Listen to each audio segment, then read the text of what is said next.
노상심리 전문가들 시즌 3 우리는 센터장들입니다. 안녕하세요 여러분. 안녕하세요. 자, 다시 저희가 돌아왔습니다. 자, 오늘 이거 보셨어요 시간인데요. 오늘은 그의 우리는 얼마 전에 성황리에 좀 유행이 된 드라마 그의 우리는 얘기를 해보려고 합니다. 김다미, 최우식. 네, 그렇죠. 핫한 배우들입니다. 예. 두 분 다 보셨나요? 네. 예, 맞습니다. 저는 개인적으로 이게 겨울에 나온 드라마잖아요. 근데 굉장히 봄을 타기 때문에 이 봄 시즌에 보면 너무 좋을 그럴 막해 막 그런 피면 막 이런 감정이 녹아들어 있는. 너무 입이 되게 너무 좋았어. 네, 그런 네. 드라마입니다. 네. 쌤은 어땠나요? 저는 되게 음. 오랜만에 이 연애 드라마를 보다 보니까 이 연수와 운이의 꽁냥꽁냥하는 모습이 너무 사랑스럽고 마음이 몽글몽글 아이고. 해지면서 나 몸을 보고 그러니까 여기 못 앉아있겠는데? 그러면서 또 남편도 뭔가 이렇게 아 그래 우리도 저랬는데 라고 하면서 최우식? 마음이- 김다미? 아니 그런 건 아니고 그런 마음이 좀 들었습니다. 네. 사파는요? 아, 나는 힘들었어요. 네? 드라마가? 네. 왜요? 아니 그냥 현실 저기 있을까? 뭐 이런 생각도 들고 아내랑 아이들이 드라마 보면서 와 막 하고 있는데 쟤네들 저거 다음에 저렇게 이렇게 되는 거 아니야? 좀 왜 보고 있는 거야? 뭐 이러면서 초치는 좀 그죠. 저는 그랬습니다. 그렇군요. 죄송합니다. 그럼 이제 사파를 제가 많은 사람들이 이 드라마 좋아하는데 그렇죠. 왜 이런 드라마를 좋아하게 되는 걸까요? 일단 저는 어떤 생각이 들었냐면 그만큼 세상이 좀 각박하구나. 왜 이제 코로나 한 3년 보냈단 말이에요. 예. 그래서 중간중간에는 막 막장 드라마 이런 걸로 그랬죠. 감정적인 셌죠. 해소하는 것도 있었지만 뭔가 이제 끝무렵이 되다 보니까 이 드라마는 불편함이 없어요. 그냥 편안하게 이렇게 볼 수 있는 드라마가 아니었나 싶어요. 나는 불편했어요. 뭐가 불편하셨나요? 말이 안 되잖아요. 꼴찌와 1등과 꼴찌가 어떻게 세상에서 그런 예쁘고 똑똑한 여자를 만나며 심지어 반짝 공부해서 같은 학교 가더라. 그러니까 그래서 비현실적이다. 그러니까 세상에 저런 일은 없다. 죄송합니다. 어쨌든 이게 되게 사랑 얘기잖아요. 사랑에 대해서 우리가 얘기할 수 있는 게 뭐가 있을까요?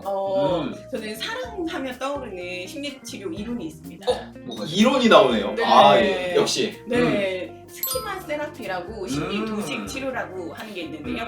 이 심리도식 치료가 연인 관계 혹은 배우자 선택과 관련해서 볼 수 있는 지점이 있어요. 심리 도식이란 게 뭔가요? 이 심리 도식이라고 하는 건 뭐냐면 자기나 다른 사람이나 세상을 바라볼 때 보는 어떤 틀 같은 것들을 말하는데요. 어린 시절에 이게 부모와의 관계에서 형성이 된다고 보고 대체로는 부모와의 관계에서 충족되지 않은 욕구로 인해서 형성이 되기 때문에 나는 무능해, 나는 사랑스럽지 않아, 나는 버림받은 만해 이런 식으로 부정적으로 보는 경향이 있습니다. 사랑 얘기를 심리도식 치료를 어떻게 적용할 수 있을까요? 이 심리도식 치료를 보면요 되게 중요한 용어가 나오는데 스키마 케미스트리 파트너라는 용어와 스키마 힐링 파트너라는 용어가 나옵니다. 스키마 케미스트리 파트너가 어떤 뜻이죠? 이 스키마 케미스트리 파트너는 우리가 보통 케미가 있다라고 얘기를 하잖아요. 좋은 건가? 화학 반응. 좋아 보이는데. 화학 반응이 있다는 거잖아요. 그런데 이제 스키마라고 하는 게 앞에서 설명드렸던 것처럼 부정적인 내용으로 되어 있기 때문에 그 부정적인 스키마를 강화시키는 안 좋은 쪽으로. 안 좋은 쪽으로 유지시키는 파트너가 바로 스키마 케미스트리 파트너이거든요. 그럼 스키마 힐링 파트너는요? 스키마 힐링 파트너는 말 그대로 그 부정적인 스키마를 치유해주는 그런 파트너를 말한다라고 볼 수 있겠습니다. 근데 우리가 생각을 해보면 약간 이게 스키마 케미스트리 파트너에 더 끌릴 것 같은데요. 네, 어때요? 맞아요. 이게 진짜 이 심리도식 치료에서는 그래서 그 스키마 케미스트리 파트너에 끌리는 걸 인생의 덫이다라고 표현하고 있습니다. 덫이야. 우린 덫에 걸린 거야. 여러분이 제가 아니에요. 덫에 걸린 거예요. 네. 왜 그게 덫인가요? 그러니까 이게 되게 재밌는 얘기인데요. 무슨 얘기냐면 예를 들어서 내가 버림받음에 대한 도식이 있다고 해볼게요. 그러면 나한테 스키마 힐링 파트너는 나를 버리지 않는 안전한 사람, 나를 충분히 사랑해주는 사람을 만나는 스키마 힐링 파트너인데 그래야 되는데. 그죠. 근데 우리는 어떠냐면 오히려 감정적으로는 나를 버릴 만한 안전하지 않은 사람한테 끌리는 경향이 있다는 거예요. 그게 바로 이제 인성의 덫인 거죠. 근데 덫인데 왜 끌려요? 그런 사람들한테? 그러니까 그게 묘한 건데 예를 들어서 예전에 그러니까 정신분석적인 용어 중에 반복적 강박이라는 게 있어요. 그렇죠. 그러니까 이게 뭐냐면 우리가 흔히 얘기해서 어린 시절에 이제 학대를 받았던 여성이 이후에 결혼을 해서 학대를 당하는 그런 현상을 말하는데요. 반복적으로 비슷한 경험을 한다는 건데 그게 어떻게 보면 무의식적으로 설명하면 자기를 좀 가장 그 힘들었던 그런 상황에 동일한 상황에 처하게 함으로써 그 안에서 뭔가 통제감을 얻으려고 하는 그러니까 그렇게 애쓰고 있는 거다라고 볼 수 있을 것 같습니다. 그때 좀 못 이뤘던 걸 다시 좀 해보려고 하는 약간 욕구일 수도 있겠네요. 네네. 저도 요즘 공부를 좀 했는데요. 스키마 세라피. 예. 그 우리는 보면 이 둘의 첫 번째 만남이 스키마 케미스트리 파트너로서 만난 게 아닌가 어허. 라는 생각이 좀 들었고 결국엔 결핍에 대한 얘기고 국연수는 조모손에 자랐고 부모님 없이 그리고 최웅도 드라마 초반에는 되게 뭔가 완벽한 사람이 그냥 허송세월 보내는 것 같은 느낌이지만 한량 느낌이 좀 있죠. 그렇죠. 뒤로 갈수록 어린 시절에 그 되게 큰 버림받은 상처가 있는 그런 캐릭터로 이제 나오죠. 맞아요. 그래서 이 연수랑 우리도 다 심리도식 치료로 말하면 버림받음에 대한 도식이 있는 거다라고 볼 수 있겠고요. 특히나 연수 같은 경우는 그 버림받음으로 인해서 모든 것이 겹치는 그런 상태라고 볼 수 있을 것 같습니다. 그 도식이 어떤 거냐에 따라 사람마다 대처 방식이 다르다고 하면서요. 네 맞아요. 이 보통 우리가 도식에 대한 대처 방식이 세 가지가 있다고 얘기합니다. 복종, 과잉보상, 회피가 있는데요. 이 연수 같은 경우는 전형적으로 과잉보상을 하는 경우다라고 보면 되는데요.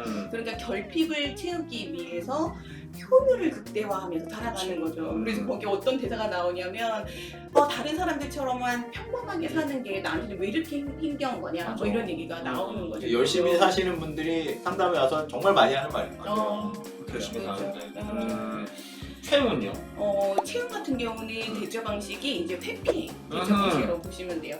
뭐냐면 아무것도 안 하죠. 꼴등. 그렇죠. 그래서 이렇게 한심하다 뭐 이런 표현도 많이 듣죠. 거기 계속 그림만 그리고 있는데 근데 실은 그림도 열심히 그리잖아요. 근데 그게 왜 회피죠? 그게 이제 그림에 되게 몰두하는 것처럼 보이기도 하지만 결국은 자기의 현실에서 눈을 돌리는 거예요. 마치 그 현실이 존재하지 않는 것처럼 그 정서적인 고통을 철저하게 회피하는 거다라고 볼 수 있을 것 같습니다. 여기서 그림이 회피다라는 거, 그 부분이 상담을 하면서도 사실은 일반인들이 찾기 되게 힘든 그림을 막 계속 어떤 작품을 내고 뭔가에 빠져서 열심히 하면 그 사람이 되게 잘 지내고 있는 것처럼 보통 우리가 생각을 하는데 그렇기 때문에 그 정서적 회피하는 큰 어떤 정서적인 상처를 회피하는 거를 잘 인식하기 어려운 그런 부분이 있는 것 같습니다. 그래서 일단 여기에서 이제 막 자기의 그 도식이 너무 고통스러우니까 과잉보상을 하기도 하고 회피도 하고 그러면서 이제 어떻게 보면 자기가 나름대로 처리를 하고 있는데 사실은 되게 중요한 게 뭐냐면 다들 둘 다 버림받음과 혹은 결핍에 대한 도식이 있는 거잖아요. 그러니까 그것을 치유해 줄 수 있는 파트너를 만나는 게 사실은 가장 중요하고 그럼 이들한테 스키마 힐링 파트너는 뭐냐? 자기를 버리지 않는 계속 사랑해 줄 수 있는 사랑에 대한 확신을 줄 수 있는 사람을 만나는 게 굉장히 중요하다라고 볼 수 있겠습니다. 저는 그 개인적으로 드라마에서 처음에 둘이 이별할 때가 너무 지금도 울컥해.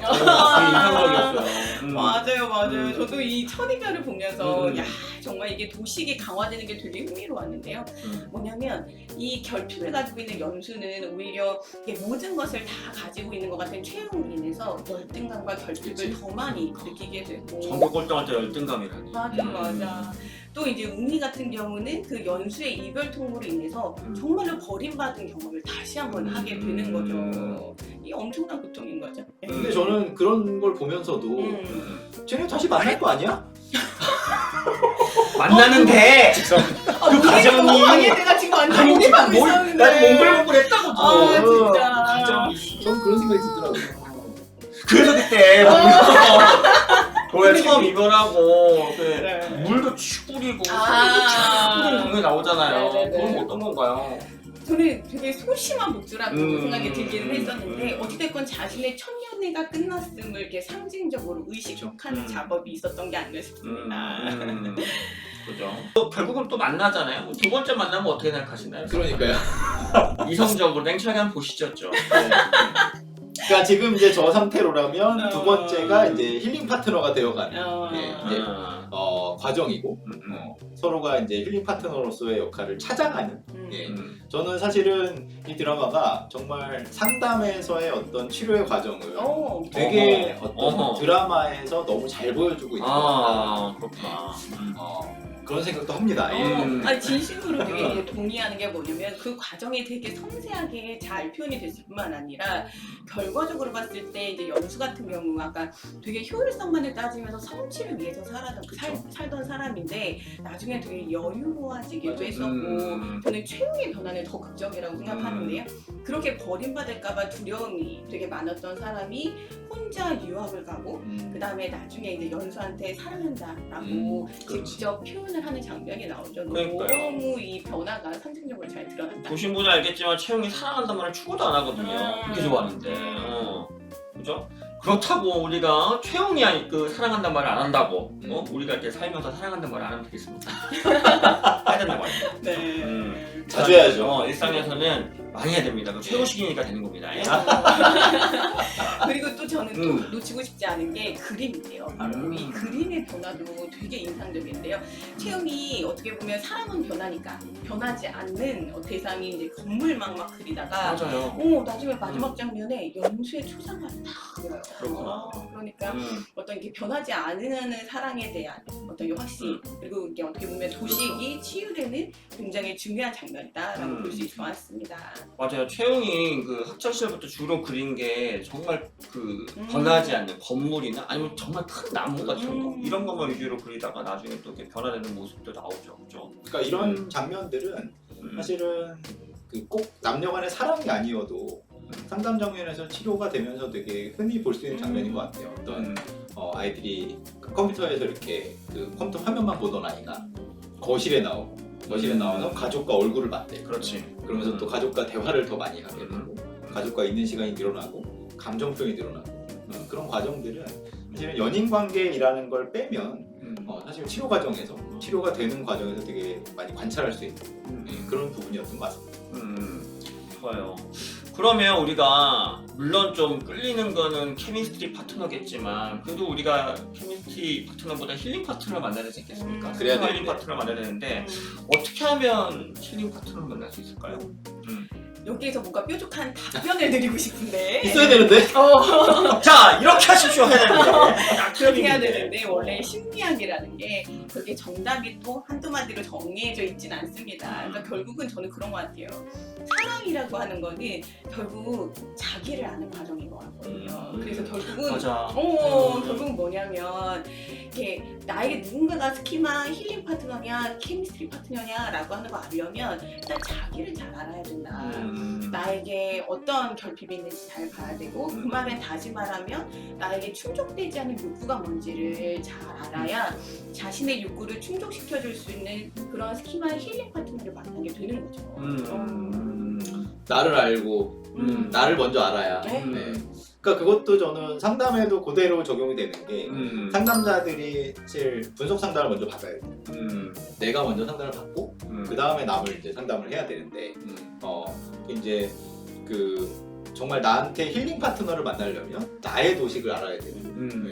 그런 과정이 꼭 상담을 받아야지만 그럴 수 있는 건 아니지만 어쨌든 내가 나의 특성을 나의 심리적인 특성을 알려는 여기서는 이 이론에서는 심리 도식이지만 어쨌든 나의 어떤 심리적인 특성을 알려는 그런 노력이 어떤 방식으로든 있을 때 정말 나한테 맞는 힐링 파트너를 잘 찾을 수 있겠다라는 생각이 듭니다. 그리고 여기서 저는 또 오해하지 말으셔야 되는 게 그래서 스키마 케미스트리 파트너를 만나면 안 되고 스키마 힐링 파트너만 만나야 된다 이 얘기는 아니에요. 지금 딱 그 생각하고 있었는데. 그러니까. 그 얘기는 아니에요. 뭐냐면 여기서도 연수랑 웅이가 사실은 케미스트리 파트너였지만 나중에 힐링 파트너가 맞아. 되잖아요. 변화하는 거죠. 그러니까 누구를 만나든지 그 관계를 어떻게 만들어가느냐. 그러니까 저는 그런 얘기 하고 싶어요. 사랑을 여러 사람과 함께하는 것도 되게 중요하지만 하나의 사람이라도 좀 깊은 사랑을 한다면 그 안에서 아파도 보고 그러면서 자기의 취약한 면도 보고 상대방도 보고 그러면서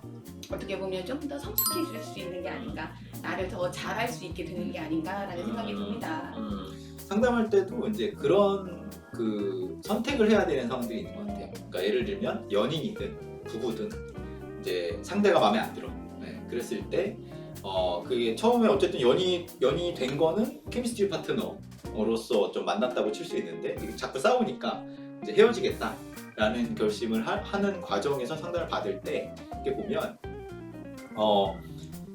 선택을 하게 되는 거예요. 그러니까 이 사람과 헤어질 것이냐 아니면 이 사람과 다시 어떤 살기 위한 노력을 할 것이냐. 그것이 이제 다시 살기 위한 노력을 하는 건 그러면 힐링 파트너로서 바꾸는 과정을 할 것이냐. 이제 그 얘기를 하게 되는 것 같고 헤어진다라는 거는 이제 케미스트리 파트너로서 이제 더 이상 할 수가 없다.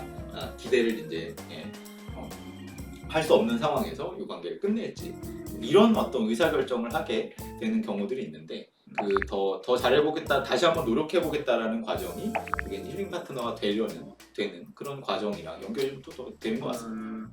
그러니까 생각을 해보면 많이 사랑해보고 깊이 사랑해보고 그러면서 자기에 대해서 더 알게 되고 나의 좀 충족되지 못한 욕구라든지 이런 걸 좀 잘 알게 되면 그래서 좀 보는 눈이 생기는 것 같네요. 그러니까 경험이 많이 필요한 것 같습니다, 여러분. 네. 두려워하지 마시고 많이들 사랑하시길 바랍니다. 여기까지 할까요? 네, 예. 좋습니다. 자, 여기는 이상승이 이상승이 학교입니다. 학교입니다. 다음 시간에 만나요.